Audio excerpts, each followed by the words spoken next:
Well, today we were supposed to spend the day on a boat ride on the Mekong Delta. Now, I was led to believe the Mekong Delta was an area that we should see. It was called the Rice Bowl of Vietnam, with rice paddies and the rice fields and so on, and the floating markets. But it was very, very disappointing.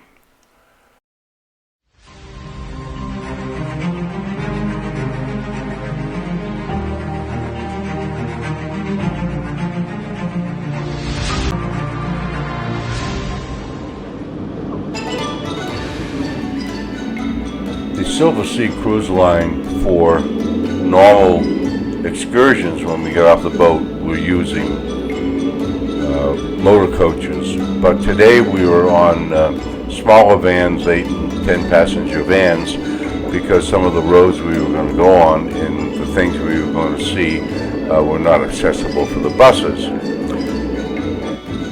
So after we left the ship, we were able to drive and see some of the sights and the way that people live, and see a lot of the rice paddies along the way, which was typical of the Mekong Delta.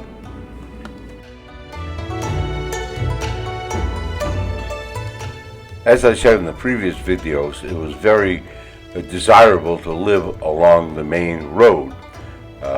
So what they did is they had a business below, or they rented the business to somebody, and then the family lived above, or 2 condos above the street level, and they were able to have income from rent from those businesses.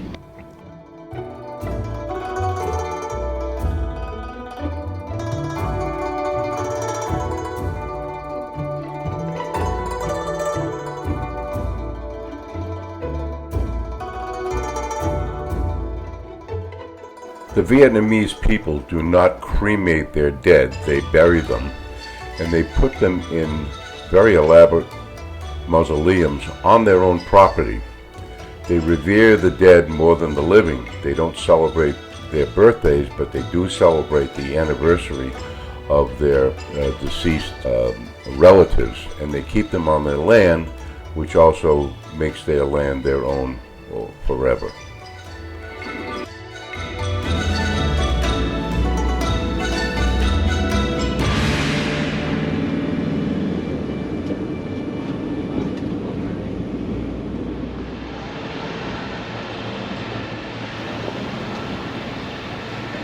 We embarked on a boat that was chartered by the cruise company, and there were lots of boats. They weren't very comfortable. They didn't look very seaworthy, and getting on and off the boats was treacherous for everybody involved.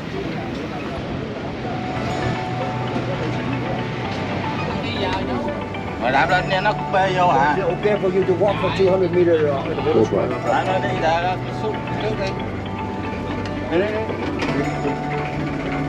Hello, ladies and gentlemen.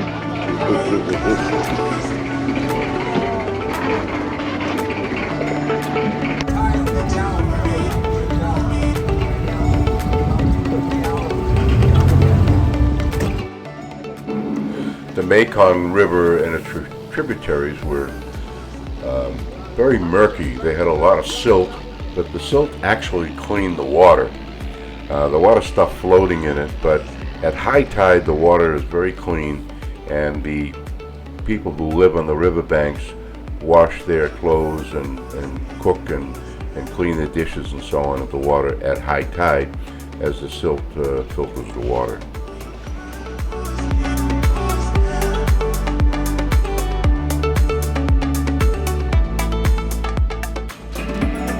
And it was noisy.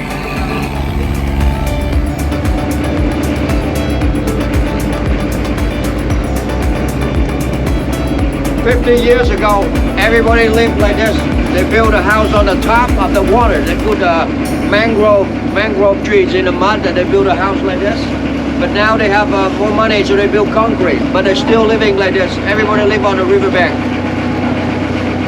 And they use the water from here, they wash something. But they're cooking. So they have a big vessel, and that's the water for cooking. But they wash everything in the high tide. But in the low tide, they don't wash because you can see the water is a lot of silt inside. In this area, about 5 meters deep right now. High tide will be 7 or 8 meters deep. But in the large river, it will be 20 meters deep in the big river outside. This is small branches.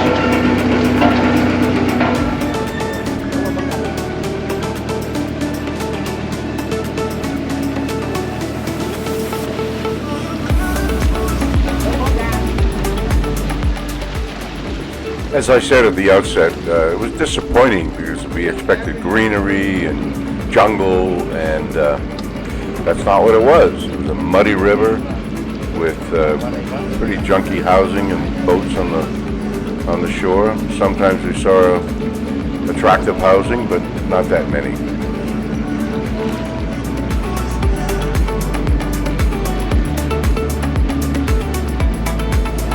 We are on the Mekong Delta. We are on a sampan little boat and passing through all the homes of the people that live on the water, and many of the people also live on boats.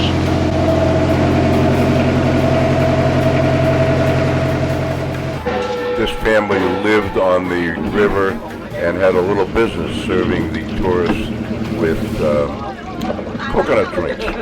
Very refreshing. You got some coconut drink.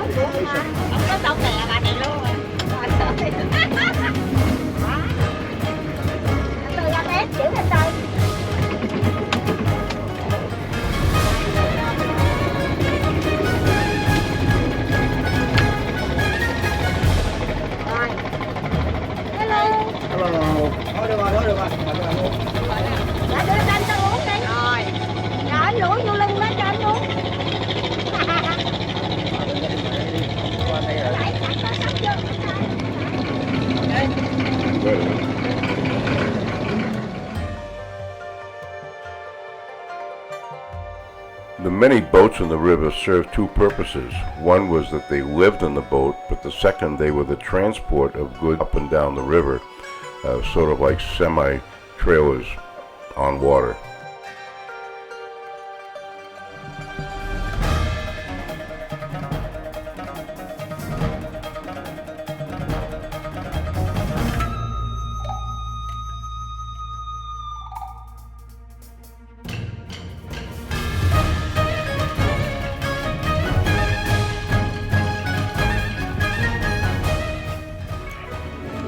As we went along the river, we were saying, will this ever end? But it did get better. I have to admit, we made some interesting stops. You'll be seeing them shortly, where we saw some of the handicrafts and the way they make coconut cakes and rice paper, and that certainly was very interesting.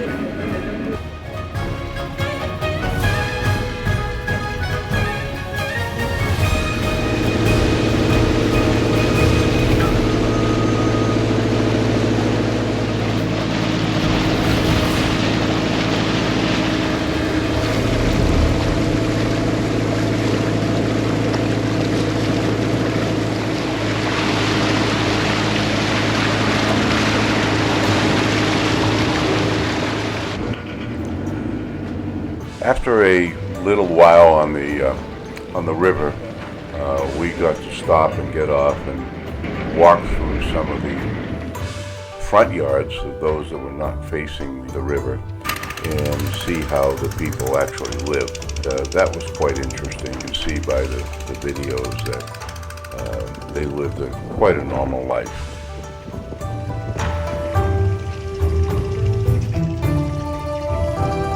Is the mango. 300 years ago, when the Vietnamese first arrived in Saigon, so we found everywhere was a mango tree and kapok tree. Kapok tree we call gong, mango tree we call sai. So that's why Saigon came from the tree, mango and kapok.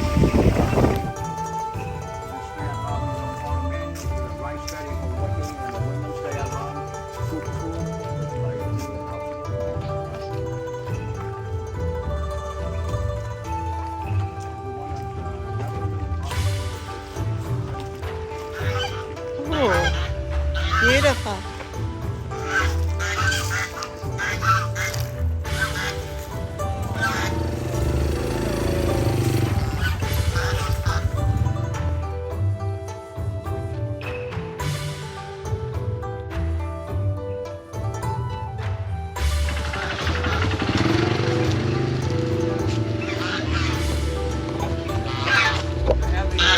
Every house in the Branson.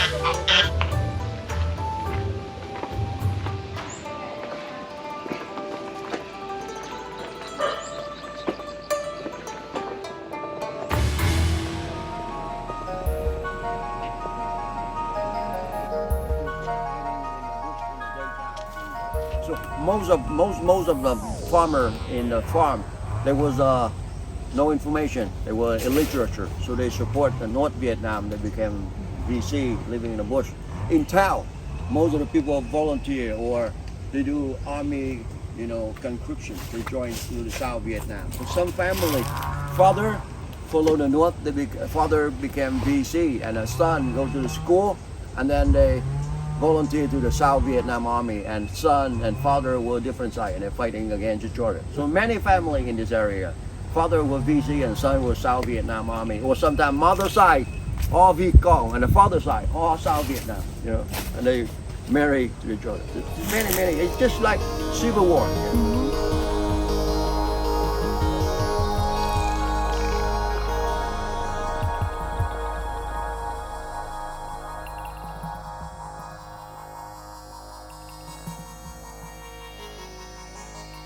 Eating rice, we have to eat breakfast, lunch, and dinner.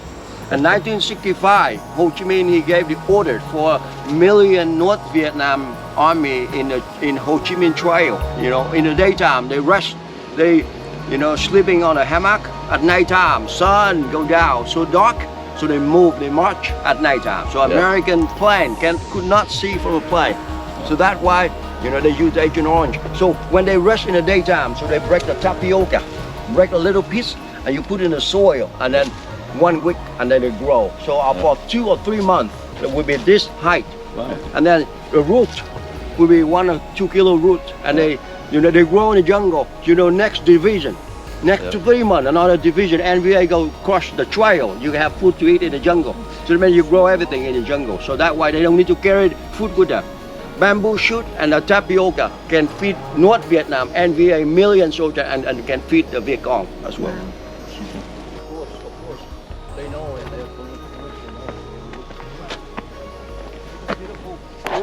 Beautiful.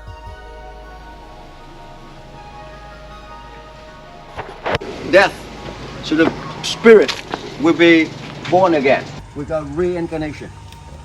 Everyone will believe that Buddhism or Confucius will believe in the past. You was different people. But when you're born in this life, the God will lock your memory. You can't remember your life in the past. And then you will not know the life in the future. That means whatever you live, you do the good life. And the next life will be born in a rich family. You'll be born more handsome like Tom Cruise or Angelina Jolie, or you go on heaven. Like Rambo. You go down hell, That's why in reincarnation, most of Vietnamese people believe in that, So that's why.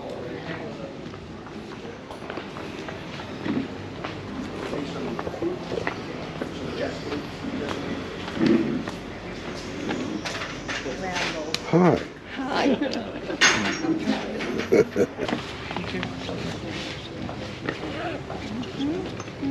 Do you have sake? Jasmine teas, not sake. Sake later. I will show you rice wine, and you can taste it. Rice wine. Oh my.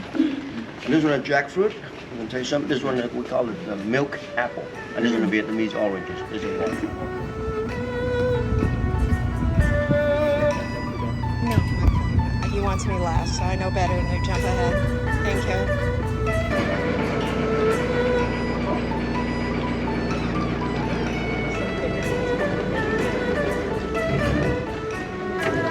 Made it. Fly, go off.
chicken. Fish, everything, vegetable, you roll that. So that's the project. They make the rice paper. Inside the pot, just rice flour and the water. So they make that milky liquid. And then this one inside, nothing, just the hot water. So they boil and hot water, and they put a little bit tactile on the top, and then they put the rice flour on the top, and then the steam from the hot water will go through the tactile, and then steam it.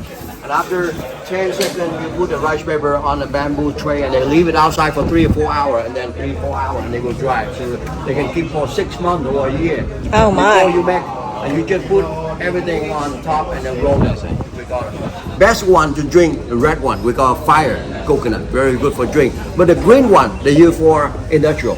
And they use the meat inside because green one is very big fruit, and very big, very thick meat inside.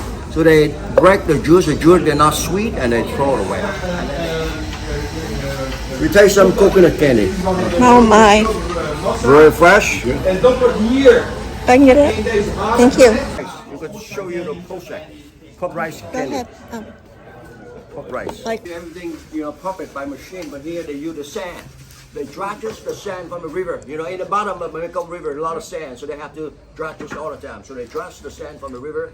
They put the sand inside. They heat them up. It's about 100 degrees inside. So they check when you see the smoke from the sand going up. Is it hot enough to put the rice in? And this one is a whole rice grain.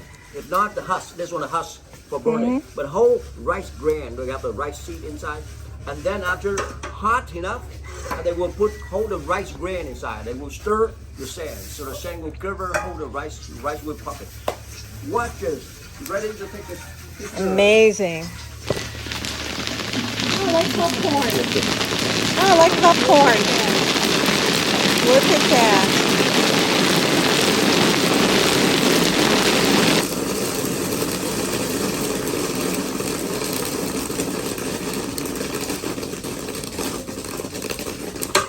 Just burn from the husk, and then take all, Oh my all the goodness. sand for the next user. And they take on the big basket. They take the husk out. That is Still great. do it like this. They do it with peanuts, with sesame, with cashew nut, with all kind of seed. They take the husk. Taste some rice wine. Local homemade. Good for before we eat meal. Good for digestion. Yeah, wow. 1, 2, 3. Yo. Yo. Oh. Are you ready for the next adventure?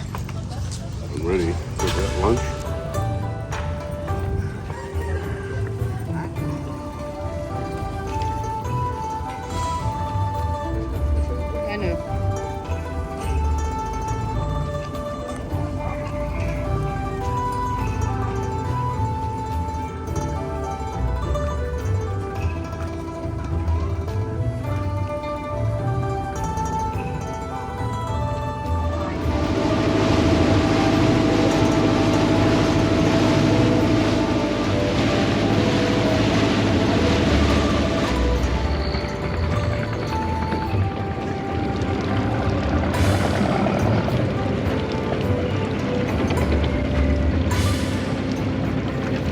For lunch, we were able to stop at a very lovely resort that was on the river. The boat had to plow through some of the mangroves to get to the pier where we disembarked and had a lovely lunch.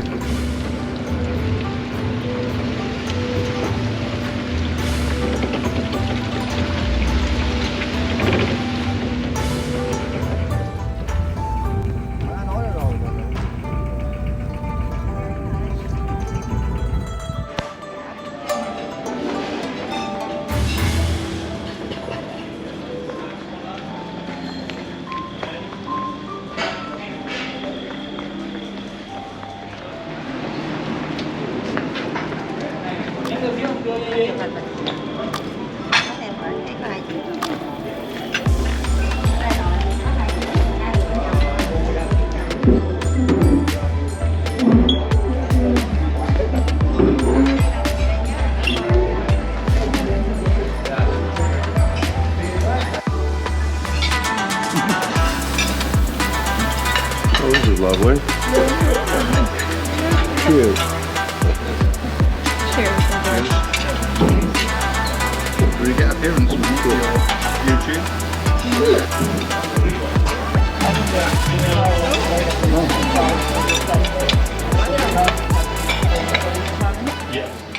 After our lovely lunch, we walked a little bit around the resort and then headed back to the loading ramp and got back in the boat, and off we went.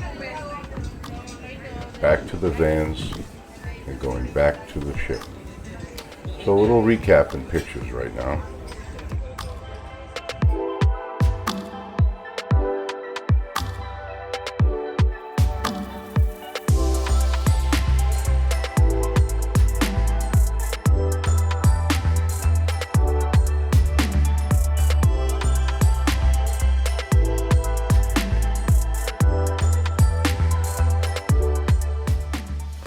All in all, it was a pretty good day after the initial disappointment of the messy Mekong Delta River.